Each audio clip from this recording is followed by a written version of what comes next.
fête de Dieu. L'air est pur, le ciel sans nuages. L'aube rend la rosée aux fleurs et blanchit entre le feuillage. Le vallon reprend ses couleurs, sur les lits l'abeille bourdonne. L'oiseau les chante en tout lieu, et de loin la cloche qui sonne annonce la fête de Dieu.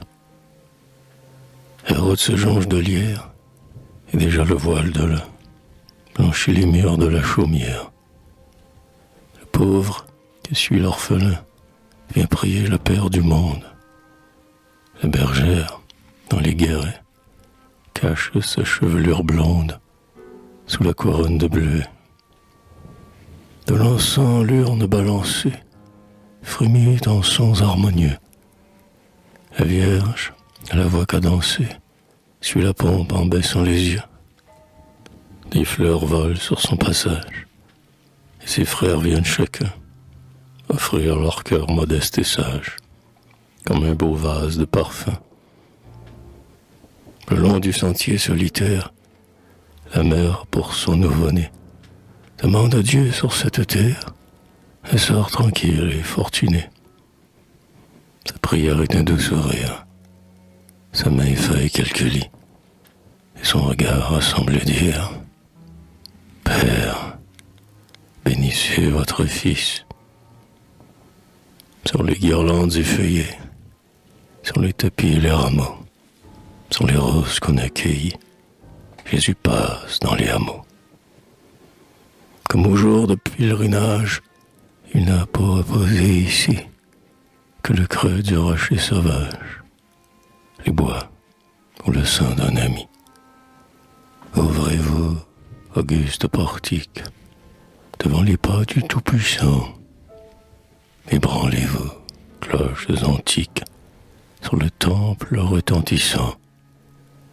Qu'aujourd'hui votre voix sonore annonce et proclame en tout lieu, devant un peuple qui l'honore, le triomphe de notre Dieu. Pour immoler à quelque idole, le vainqueur de l'Antiquité montait jadis au Capitole.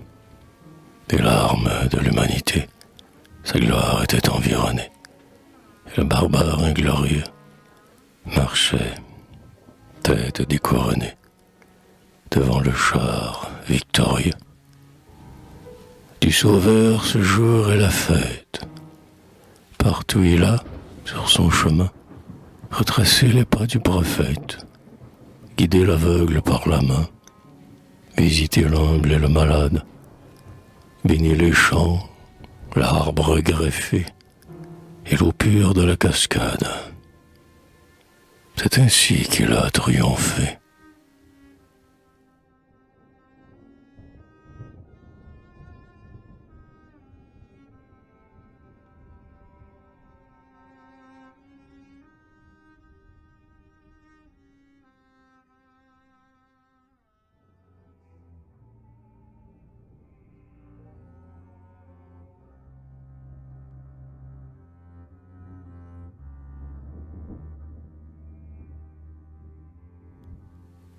Entre la terre et Dieu, l'âme intermédiaire, d'un côté par le corps, touche l'humanité, et par le sacrement du Christ dépositaire, et le temple qui rend sensible sur la terre, l'esprit de la divinité.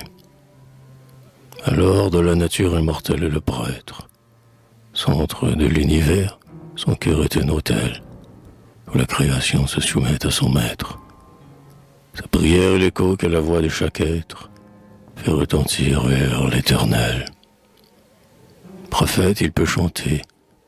Une invisible force soulève les transports de son cœur agité. Sa muse est l'Esprit Saint, sa parole est l'écorce, où sous l'attrait humain d'une futile amorce s'enveloppe la vérité.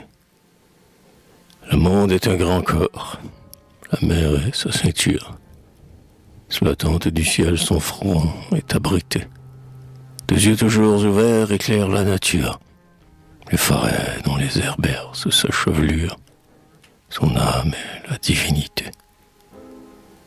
Mais l'homme, reflétant ces divers phénomènes, voyant Dieu par son âme et les cieux entr'ouverts, sondant de l'océan les voûtes souterraines, portant en lui le poids des choses surhumaines, et un monde dans l'univers.